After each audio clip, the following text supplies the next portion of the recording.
I'm about to share with you my biggest secret for studio growth, student engagement, motivation, and retention. Hey, if we haven't met yet, I'm Phoenix and I'm the Tattooed Piano Teacher. And as a piano teacher for nearly 20 years, I've learned the single most powerful tool to keep students enrolled and engaged, and it is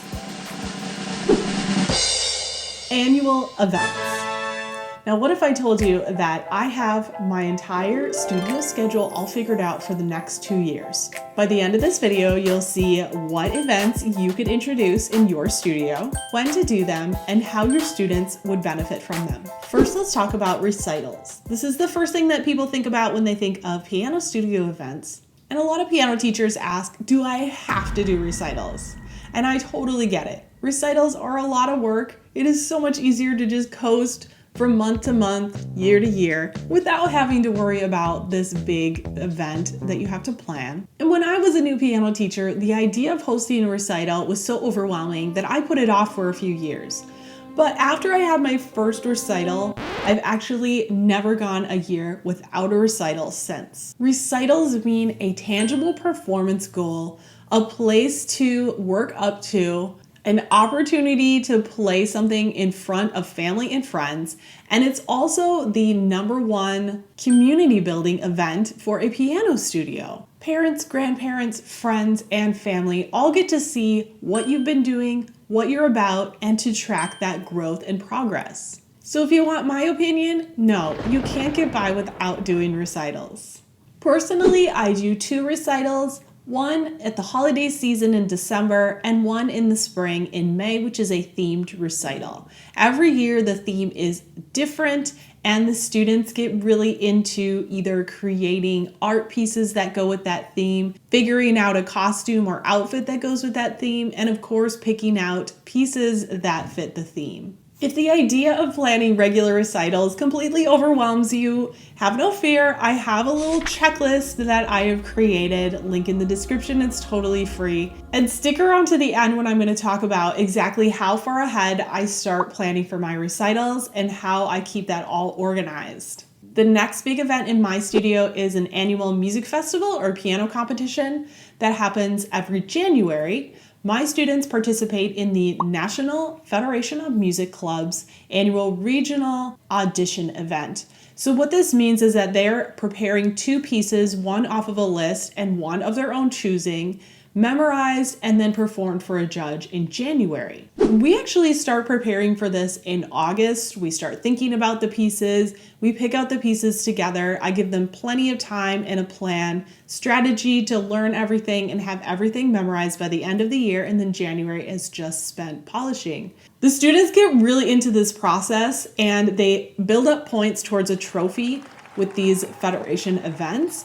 And they also have the opportunity to go on to the state level if they do well at the regional. So it has really become like this big, all-encompassing rite of passage for my students.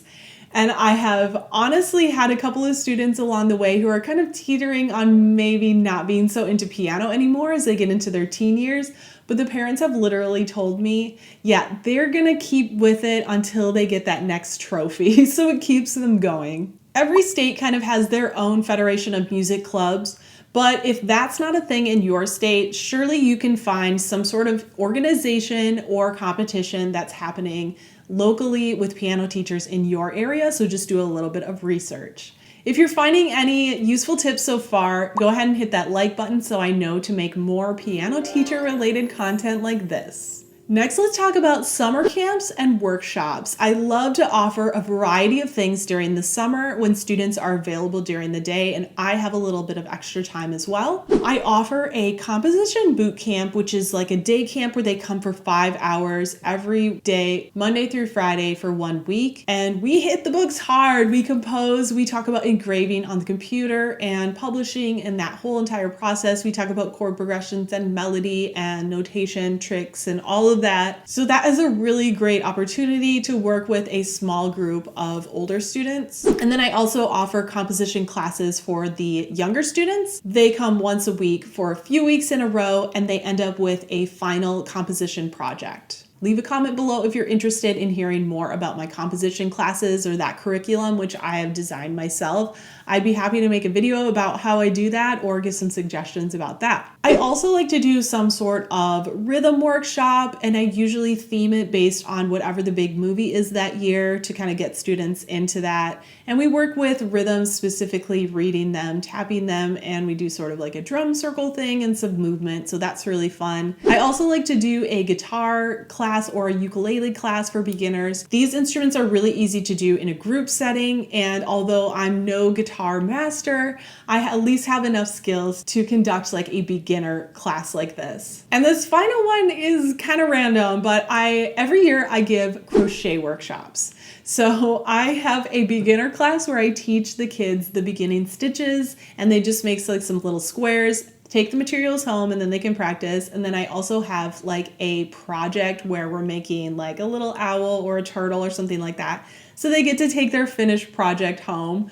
This was just a random idea I had a few years ago, and the first class that I offered sold out right away, and I had to offer another class and then another class that same year. So this has become like the biggest thing. So if you have another hobby that you are good at, that you like to teach, consider offering that to your students. They already know you and trust you. And so it's an easy way to just make a little money on the side. And it's really fun for the kids to just try something new. In the summer, I also offer the Piano Olympics, which is like a studio-wide big competition. And we start by picking our events in like May or June. And then the students are basically like coached by their teacher, and they're working on their skills, they're working on their theory knowledge for the events that they chose.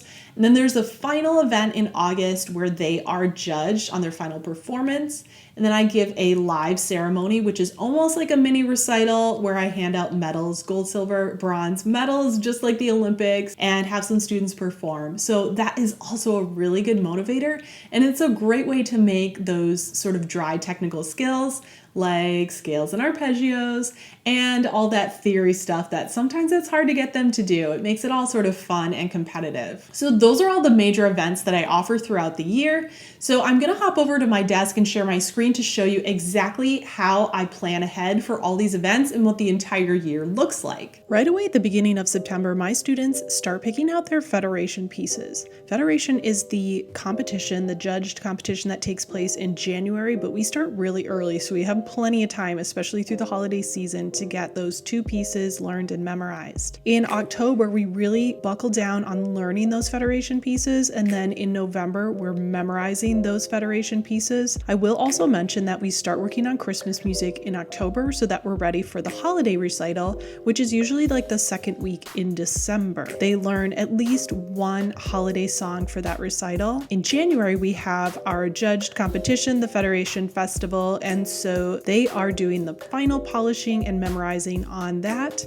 In February, as soon as Federation Festival is over, I announce the theme for the spring recital, and I usually like to hype that up a lot. So in March, then we start picking out spring recital pieces. Every year we have a different theme, and the students get really into coming up with ideas and picking different songs that fit the theme, even down to planning their props and their costumes for the recital. In April, we're working on learning those 2 recital pieces, and then in May we have our spring recital, like the 2nd or 3rd weekend in May. Then we're in the summer months, so in June I am hosting piano camps. July we have a little extension of those workshops and classes, especially the ones that go once a week for a few weeks. And I'll also mention that in June we start working on the Piano Olympics skills and theory knowledge. They pick their events and they're working on them all through June and July.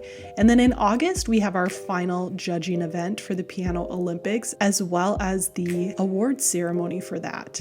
And then we're back to September and we're picking out Federation pieces again. So it really is something to look forward to in every single month of the year. I like to keep them busy, and that keeps them motivated to keep on practicing and working towards the next tangible goal. So if you're just getting started as a piano teacher, or you're interested in learning more about some tips for recitals or studio events, consider subscribing, because I'm going to be sharing more throughout the year of how I do things in my studio and hopefully give you some helpful tips that you can use in yours. Be sure to grab that recital checklist, link in the description, and if you want to keep watching, check out how I structure each week of lessons and how many private, partner, and group lessons I offer in my studio, and I will see you there.